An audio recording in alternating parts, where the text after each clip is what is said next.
रासन high school से कहानी शुरू होती है। कंप्यूटर साइंस की शिक्षिका सुजीता यानी सूजी अब स्कूल में एक प्रतियोगिता चल रही है और रम्या नाम की लड़की के लिए सब कुछ करती है सूजी मैडम। वो उसे हमेशा हौसला देती है, तुम ही जीतोगी, और आखिरकार रम्या जीत भी जाती है। अब दूसरे दिन रम्या की माँ उसे ढूंढते ढूंढते सीधा सूजी मैडम के पास आती है और कहती है रम्या कहीं लापता हो गई है। सूजी भी अब उसको ढूंढने में लग जाती है। फिर डायरेक्टर जनरल ऑफ पुलिस को एक रिपोर्ट लिखकर भेजती है जिसमें अपनी छात्रा रम्या के लापता होने की शिकायत दर्ज करती है और साथ ही स्कूल के मैदान का उपयोग करने वाले गाँव के मलैया रासन और उसके भाई कोटिया रासन के बारे में भी लिखकर भेजती है। फिर डीजीपी एक विशेष अधिकारी को स्कूल में पीटी शिक्षक के रूप में गुप्त रूप से काम करने के लिए नियुक्त करता है। सारे गांव में सारी बसों में सूजी ने रम्या का मिसिंग पोस्टर लगवा दिया होता है। अब वहाँ एंट्री होती है सर्वनन की और वह सीधा सूजी के पास जाकर हाई स्कूल जाने के लिए मदद मांगता है। फिर वहाँ सूजी उनका इंट्रो कराती है। सर्वनन भी अपना इंट्रो देता है और बताता है कि वह पीटी सर बन के आए हुए हैं, लेकिन बेचारी सूजी को डबल में स्कूटी चलानी नहीं आती। तो सर्वनन स्कूटी लेके निकल पड़ते हैं। अब दोनों स्कूटी लेकर स्कूल पहुंचते हैं जहाँ सारे ट्रक को देखकर कुछ सवाल करने लगे हैं, लेकिन सूजी बताती है आपको धीरे धीरे सब समझ में आ जाएगा, आज ही तो आप आए हैं, यहाँ के बारे में आपको बहुत कुछ सीखना बाकी है। सर्वनन अब स्कूल में पीटी सर बनकर आए हैं और प्रिंसिपल उन्हें बताते हैं कि एक और पीटी सर भी आए हैं। आप दोनों में से जिसकी परफॉर्मेंस बेहतर होगी उसे ही फाइनल सिलेक्शन मिलेगा। उसी वक्त स्कूल में एक और नए टीचर नादिमुथु ज्वाइन करते हैं, लेकिन दो लड़के उनके साथ बदतमीजी करते हैं। फिर सूजी मैडम उन्हें डांटने जाती हैं, तो उनमें से एक लड़का उनका हाथ पकड़ लेता है और सबके सामने उन्हें कुछ कहने पर मजबूर कर देता है। ये दोनों लड़के मुकुल के दोस्त होते हैं और उन्हीं की संगत में बिगड़ चुके होते हैं। मैडम का हाथ पकड़े जाने पर मुकुल उन्हें माफी मांगने के लिए कहता है, लेकिन सूजी मैडम मुकुल से साफ कहती है अगर तुम इनके साथ रहोगे तो तुम भी एक दिन ऐसे ही बिगड़ जाओगे। अब स्कूल में पहले से ही ये पीटी सर थे जिनका नाम था सिंगाराम। वो सर्वनन को देखकर थोड़ा जलन महसूस करते हैं और उन्हें फुटबॉल में चैलेंज करते हैं। सिंगाराम कहते हैं अगर तुम गोल कर दोगे तो मैं अभी इसी वक्त स्कूल छोड़ दूंगा। सर्वनन भी पीछे नहीं हटे, वो चैलेंज स्वीकार कर लेते हैं और एक ही शॉट में सिंगाराम की हवा निकाल देते हैं। अब बारी सिंगाराम की होती है क्योंकि वो सूजी को एकतरफा पसंद करता है और उसके सामने बेइज्जत नहीं होना चाहता। वो गुस्से में आकर बॉल मारता है, लेकिन गलती से वो बॉल जाकर नादिमुथु को लगती है और बेचारे टीचर बेहोश होकर जमीन पर गिर जाते हैं। उन्हें फौरन अस्पताल ले जाया जाता है, लेकिन सिंगाराम को फिर भी कोई फर्क नहीं पड़ता क्योंकि उसे चाहिए तो सिर्फ सूजी ही। नादिमुथु को हॉस्पिटल लाने के बाद भी सूजी के पीछे सिंगाराम पड़ा रहता है, लेकिन जैसे ही सूजी हॉस्पिटल में जा रही थी वह अचानक रुक गई और दीवार पर देखा तो रम्या की पोस्टर की जगह मलैया रासन की पोस्टर लगी थी, जिसे देखकर सूजी को गुस्सा आ गया और उसने तुरंत पोस्टर फाड़ दी। सिंगाराम ने कुछ बोलने की कोशिश की, लेकिन सूजी ने उसकी भी बात नहीं सुनी और सब पोस्टर हटाने लगी। अब सिंगाराम भी पोस्टर हटाने में लग गया। तभी मलैया रासन के गुंडे वहाँ आ जाते हैं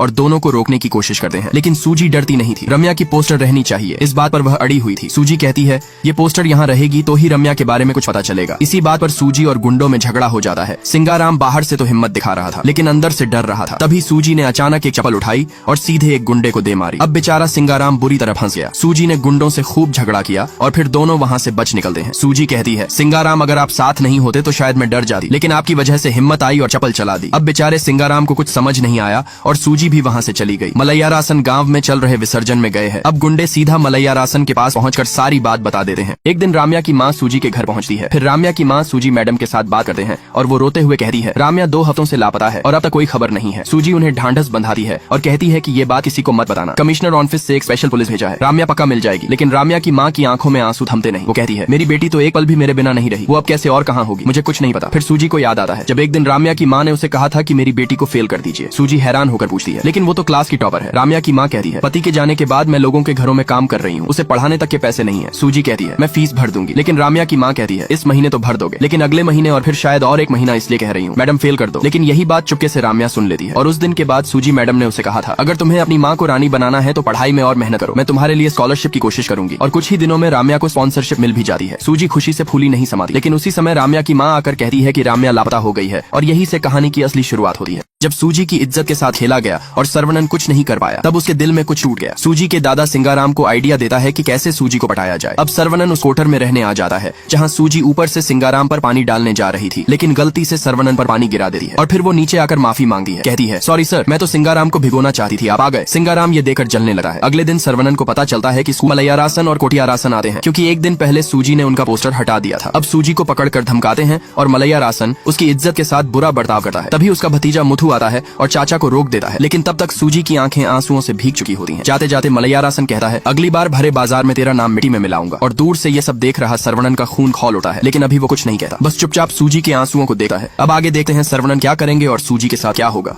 मलैयारासन और उसके गुंडे बार में दारू पीने जाते हैं और संयोग से वहाँ सूजी के दादा और सिंगाराम भी पहले से बैठे होते हैं। अपनी पोती की बेइज्जती का गम भुलाने के लिए और दारू के नशे में गुस्से में मलैयारासन को उल्टा बोल रहे थे। फिर मलैयारासन ने सूजी के दादा को पकड़कर उसे जबरदस्ती दारू पिलाने लगा है। तभी दरवाजे से एंट्री होती है एक रहस्यमयी शख्स की, जिसने मुंह पर लाल कपड़ा बांधा होता है और वो और कोई नहीं बल्कि सरवनन होता है, जो आते ही मलैयारासन और उसके गुंडों की ऐसी धुलाई करता है कि सबको मरोड़ देता है। लड़ाई के बीच सूजी अपने दादा को ढूंढते हुए बार में आती है। तभी एक बोतल सीधा सूजी के सिर की तरफ आती है, लेकिन सरवनन बिजली की तरह उसे खींचकर बचा लेता है। पर सूजी पहचान नहीं पाती, लेकिन दिल ही दिल में वो उस अनजान हीरो से इम्प्रेस हो जाती है। फिर वह अपने दादा को घर ले जाने लगती है और सोचती है कि यह कोई पुलिस वाला होगा जो गुंडों को सबक सिखा रहा है। और वहीं साइड में सिंगाराम गुंडों के साथ सेल्फी ले रहा होता है ताकि सूजी को इम्प्रेस कर सके। अगले दिन जब सूजी क्लास ले रही होती है तो बाहर खड़े सरवनन को देखती है और गौर से कुछ नोटिस करती है। लेकिन क्या सूजी को पता चल जाएगा कि वही लाल कपड़े वाला ही उसका हीरो है? जानने के लिए अगले पार्ट मिस मत करना। अब दूसरे दिन सूजी क्लास लेते वक्त बाहर सरवनन को देखती है और सरवनन को देखते ही कुछ नोटिस करती है। उसे लगता है कि सरवनन की बोल मारने की स्टाइल और बार में जो गुंडों को पीटा वो दोनों स्टाइल बिल्कुल सेम है। तभी वो समझ जाती है कि कोई और नहीं बल्कि सरवनन ही था जिसने गुंडों को पीटा था। पर सूजी खुद ये कैसे जान पाई, ये तो हमें भी ठीक से मालूम नहीं पड़ा। लेकिन सूजी उसे पहचान गई कि गुंडों को मारने वाला सरवनन ही है। अब सरवनन को देखते ही उसके मन में उसके लिए प्यार उभर रहा है। देखने में ऐसा लगता है कि सूजी उसे हासिल कर ही लेगी। क्लास खत्म होने के बाद सूजी सरवनन से मिलती है और उसे शुक्रिया अदा करती है। लेकिन सरवनन कहता है किस बात के लिए? तब सूजी बताती है आपने कल रात मेरे लिए गुंडों को बार में आके मारा पीटा, उसके लिए। अब सरवनन ये बात छुपाना चाहता है, इसलिए कहता है क्या बात कर रही हो, मैंने किसी को नहीं मारा। सूजी कहती है फिर एक्टिंग मत करो, मुझे सब पता है, तुम पुलिस वाले हो और तुम्हें स्कूल में पता ना चले और कहीं और पता ना चले, इसलिए तुमने बार में जाकर मार पीटी थी। पर सरवनन उसकी कोई बात मानने को तैयार नहीं होता। सूजी वहाँ से चली जाती है और जाते जाते ताना मारती है मैंने ही आपको बुलवाया था, मुझे नहीं पता होगा। खैर अब सिंगाराम को अभी भी लग रहा है कि सूजी की हंसी देकर वो मुझे ही प्यार कर रही है और इस बात को जाकर सिंगाराम सरवनन को बताता है। फिर सूजी को देखने के लिए सिंगाराम सरवनन को सूजी की क्लास तक लेकर आता है। लेकिन सूजी अब दिल सिंगाराम को नहीं बल्कि सरवनन को दे बैठी है। सिंगाराम को लगता है कि वो मुझे लाइन मार रही है, लेकिन बच्चे ऐसा बिल्कुल नहीं है।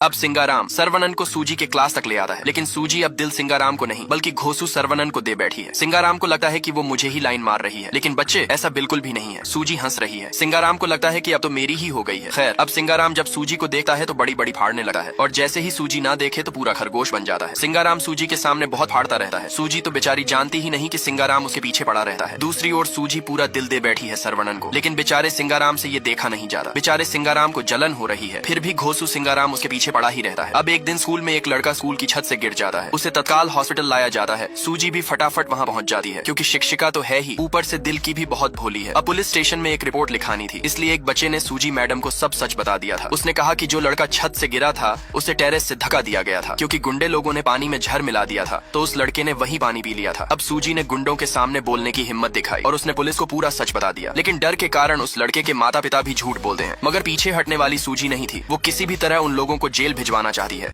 अब अगले दिन ही सरवनन मलैयारासन की फैक्ट्री को जला देता है क्योंकि उसी फैक्ट्री की वजह से स्कूल का एक लड़का हॉस्पिटल में है। फैक्ट्री तो सरवनन ने जला दी, लेकिन गुंडे बार बार सिंगाराम को उठाकर ले आते हैं। गुंडों को लगता है कि सिंगाराम तो कार्टून जैसा है, वो क्या कर लेगा। अब अगले ही दिन सूजी फिर से सरवनन को प्यार से देखती है और उसे फिर पता चल जाता है कि फैक्ट्री को जलाने वाला भी सरवनन ही था। उधर सिंगाराम अब मुड़ियारासन के बेटे को किडनैप करना चाहता है, लेकिन वो किडनैप कर नहीं पाता। दूसरी तरफ सूजी मैडम क्लास ले रही होती है, तभी एक लड़की आती है। उसका जन्मदिन होता है, वो सबको चॉकलेट खिलाती है। तभी सूजी उस लड़की के हाथ में वही घड़ी देख लेती है जो पहले गायब हो गई थी। वो वही घड़ी थी जो सूजी ने उस लड़की को दी थी। सूजी उससे पूछती है ये घड़ी तुम्हारे पास कहाँ से आई? लड़की कहती है मेरे पापा ने दी है। इतना कहकर वो चली जाती है। सूजी तुरंत सरवनन को फोन करना चाहती है, लेकिन फोन नहीं लगा। फिर सूजी मुथु को ये बात बताती है और पूछती है सरवनन सर को देखा क्या? मुथु कहता है स्पोर्ट्स की तरफ जाते देखा था। सूजी उसे घड़ी वाली बात भी बताती है। असल में वही मुथु उस लड़की को मार चुका था, लेकिन किसी को पता नहीं था। सूजी को लगता है कुछ गड़बड़ है। वो मुथु को लेकर सरवनन को ढूंढने निकल जाती है। तभी सूजी को लगता है सरवनन कोई मामूली टीचर नहीं, वो असल में पुलिस वाला है। वो मुथु को कहती है किसी को बताना मत, वो टीचर नहीं पुलिस वाला है। रम्या गायब हुई है, उसका केस सॉल्व करने के लिए वो यहाँ आया है। मुथु उसकी बातों में आ जाता है, लेकिन अब वही मुथु सूजी को भी मारना चाहता है। वो सूजी को बातों में फंसाकर बाहर ले जाता है। जैसे ही वो बाहर जाते हैं सरवनन दोनों को देख लेता है। उसे लगता है अब कुछ गड़बड़ होने वाली है।